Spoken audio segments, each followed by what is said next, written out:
మెదక్ జిల్లా రామాయంపేటలో టీపీసీసీ రాష్ట్ర కార్యదర్శి చౌదరి సుప్రభాతరావు మీడియా సమావేశం నిర్వహించి మాట్లాడుతూ కాంగ్రెస్ పార్టీ ఇచ్చిన హామీలు తప్పకుండా నెరవేరుస్తామని, అవినీతి లేని ప్రజాపాలన కోసం కృషి చేస్తున్నామని తెలిపారు. రామాయంపేట మండలంలో ఎమ్మెల్యే మైనంపల్లి రోహిత్రావు ఆధ్వర్యంలో అభివృద్ధి పనులు చేస్తామని, గత పాలనలో జరిగిన అవినీతిని వెలికితీసి అవినీతికి పాల్పడిన వారిపై చట్టపరమైన చర్యలు తీసుకుంటామని తెలిపారు. ఈ కార్యక్రమంలో వారితో పాటు బ్లాక్ కాంగ్రెస్ అధ్యక్షులు రమేష్ రెడ్డి, పట్టణ అధ్యక్షుడు వెంకట్ తదితర కాంగ్రెస్ నాయకులు పాల్గొన్నారు.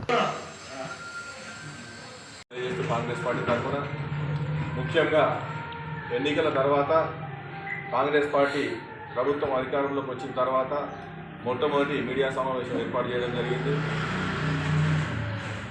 పత్రికా సోదరులందరికీ తెలియజేసేది ఏంటంటే, రామాయంపేటలో కానీ, రామాయంపేట మున్సిపాలిటీలో కానీ, రామాయంపేట మండలంలో కానీ, నిజాంపేట మండలంలో కానీ, ఈ ప్రాంతంలో ఈ బ్లాక్లో ఉన్న శంకరంపేట మండలంలో కానీ, ఈ మండలాలకు పూర్తి బాధ్యత రామాయంపేట పట్టణం నుంచి మేము వహిస్తున్నాం.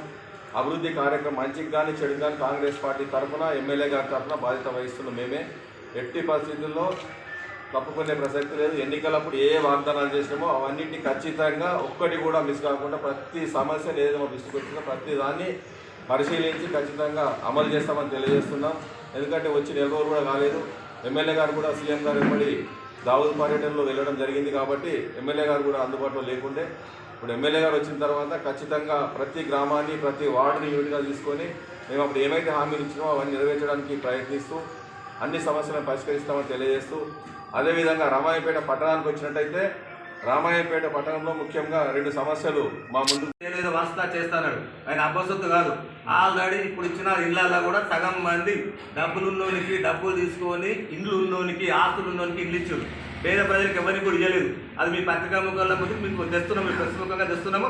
ఆ నిజంగా డబ్బున్న ఇల్లు ఎవరైతే తీసుకున్నాడో, ఉన్నత వర్గాలకు ఎవరికైతే ఇచ్చిందో వాటి మీద కూడా ఎంక్వైరీ పెట్టిస్తాం. ఆడియోతో ఎంక్వైరీ చేపిస్తాం.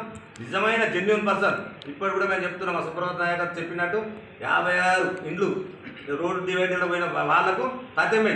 ఏ పార్టీ అయినా కానీ, కాంగ్రెస్ వాడు కానీ, బీజేపీ కానీ, మామూలుడు కానీ, పేద వ్యక్తి, గుడిచున్న వ్యక్తి, పేద వ్యక్తి ఖచ్చితంగా 56 మా ఎమ్మెల్యే ఆధ్వర్యంలో ఇవ్వమని చెప్తాము, ఇస్తాం. అది రెండోది, ఉన్నదాన్నే చక్కగా చేయలేదు. రేపు పోయి కేసీఆర్ కానీ పోయి ఆయన కరెంట్ ఇస్తా ఇదంటే ఆయన బాధ్యత. అది ఇంతవరకు చేయవలసిందే.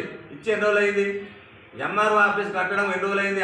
ఎంఆర్ఓ పెండింగ్లో ఉంది. ఇక్కడ స్థానిక ప్రముఖ నాయకులు. మరిన్ని అప్డేట్స్ కోసం మా ఛానల్ని సబ్స్క్రైబ్ చేయండి.